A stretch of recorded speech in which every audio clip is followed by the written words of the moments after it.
Bien.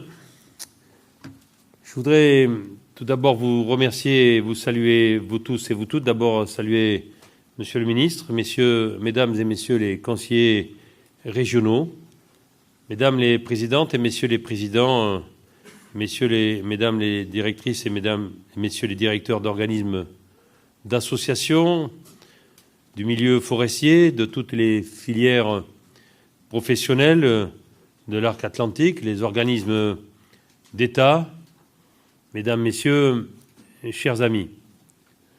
Tout d'abord, je voudrais excuser de suite le président de la région Nouvelle-Aquitaine, Alain Rousset, qui malheureusement a perdu sa maman il y a 2 jours, et Henri Sabarot, qui est le vice-président en charge de la forêt, est obligé ce matin de le remplacer dans une réunion avec le ministre de l'Agriculture de la France pour des sujets sur l'eau. Et dès qu'il aura fini cette réunion, il viendra nous rejoindre dans cette salle en fin de matinée et participera avec nous au débat. Je voudrais, mes amis, certains le savent, mais je voudrais revenir ce matin sur qu'est-ce que l'Union des sylviculteurs du sud de l'Europe, l'UC, et d'où vient-elle ? Elle vient d'abord de l'amitié entre 2 hommes. Jean-Louis Martre, président des forestiers du syndicat des sylviculteurs du Sud-Ouest, et Miguel Turrado du Pays Basque. 2 hommes qui s'appréciaient, et c'est donc une histoire d'homme, une histoire d'amitié.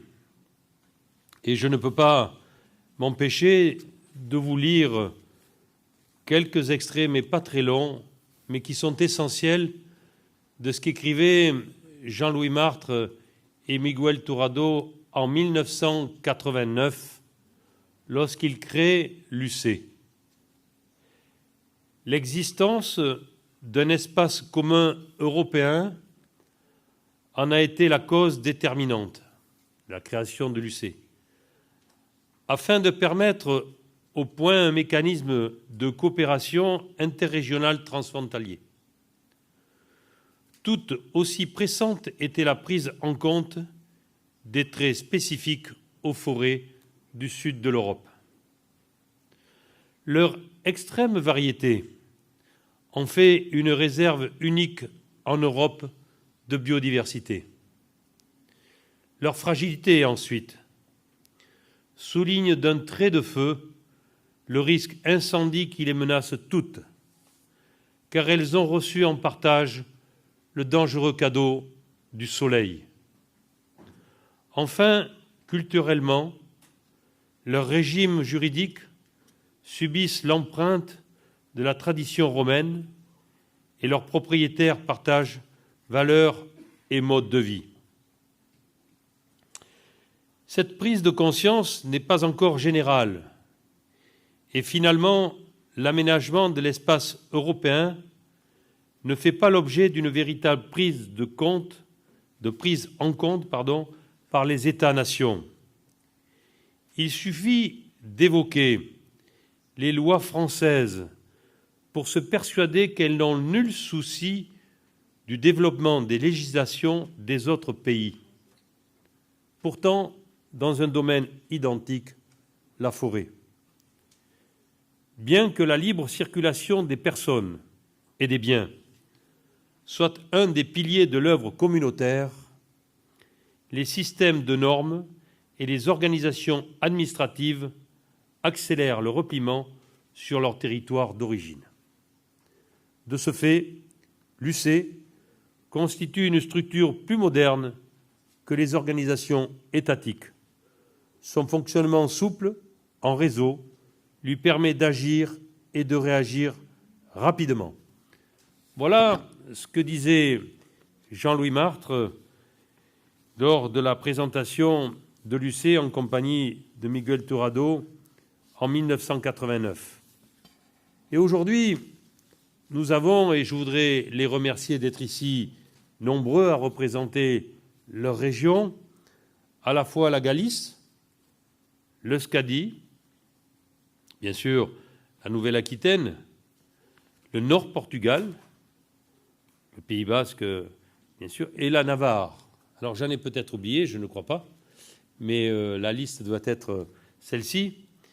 Et nous allons travailler sur plusieurs points, mais au départ, c'est la défense du patrimoine forestier familial du sud de l'Europe qui revient, assurer le développement et l'équilibre de l'emploi en milieu rural et cultiver la forêt pour assurer sa pérennité dans le cadre de la gestion durable.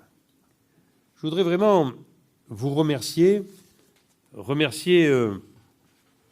Marco Onida, qui vient de la Direction générale de l'environnement, de la Commission européenne, qui a fait le déplacement, qui est avec nous aujourd'hui.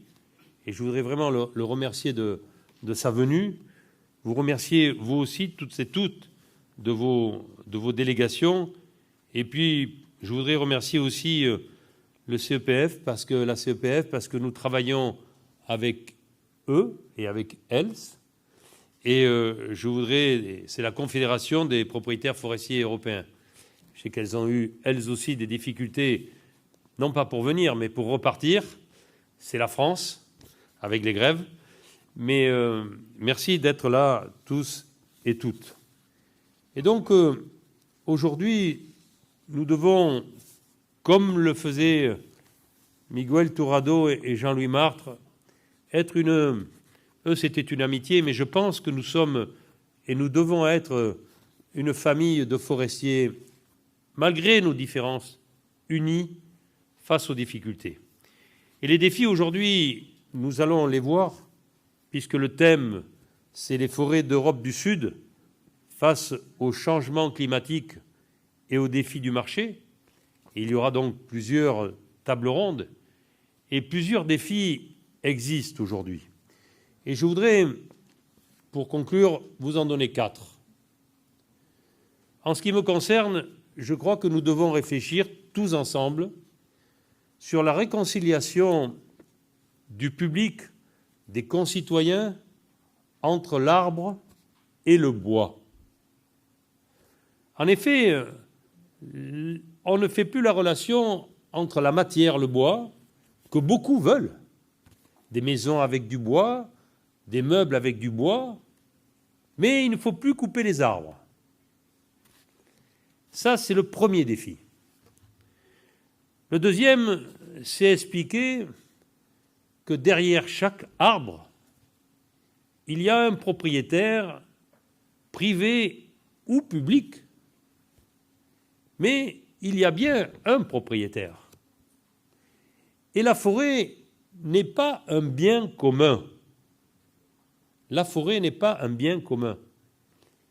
Il y a cette explication aussi à donner, parce que, et nous le verrons, l'innovation n'a pas de limite avec le matériau bois. La chimie verte, la chimie du végétal, bref, nous allons aller encore plus loin que ce que nous avons connu. Ensuite, un élément qui nous a marqué ici, mais qui vous marque aussi dans les différentes provinces, et notamment la Galice, mais pas que. Aujourd'hui, nous devons faire comprendre aux populations qui vivent à côté des forêts qu'il y a un risque du feu de forêt, parce que lorsqu'ils vont à la montagne, ils savent qu'il y a le risque d'avalanche. Lorsqu'ils vivent à côté de la mer, ils savent qu'il y a le risque d'érosion ou de la submersion marine. Mais on vient vivre à côté d'une forêt en pensant qu'on peut faire ce que l'on veut dans la forêt sans risque. Ce n'est pas vrai. Et ça, c'est de notre responsabilité à tous ensemble. Et donc, nous devrons, par notre mobilisation vis-à-vis des pouvoirs publics, demander des communications fortes pour que les publics s'approprient cette difficulté. Enfin, on ne peut pas faire grand-chose contre les tempêtes, mais on peut faire beaucoup contre les risques sanitaires. Nous y travaillons déjà ensemble, mais nous devons encore aller plus loin. Je sais que certains ont déjà des difficultés avec ce fameux nématode, et donc c'est ensemble que nous devons prévenir ce risque pour ceux qui ne l'ont pas encore. Vraiment, pour finir, je voudrais remercier nos financiers, nos financeurs, que ce soit le Pays Basque, le Conseil régional d'Aquitaine, mais tous ceux qui y participent, parce que sans eux, nous n'aurions pas beaucoup de moyens. Or, il faut des moyens à l'UC, et je voudrais les remercier. Et sur ce, je vous souhaite une bonne journée, de bons travaux, et je redis que notre famille, avec ses différences, reste une famille unie. Nous en avons besoin face à la société. Merci.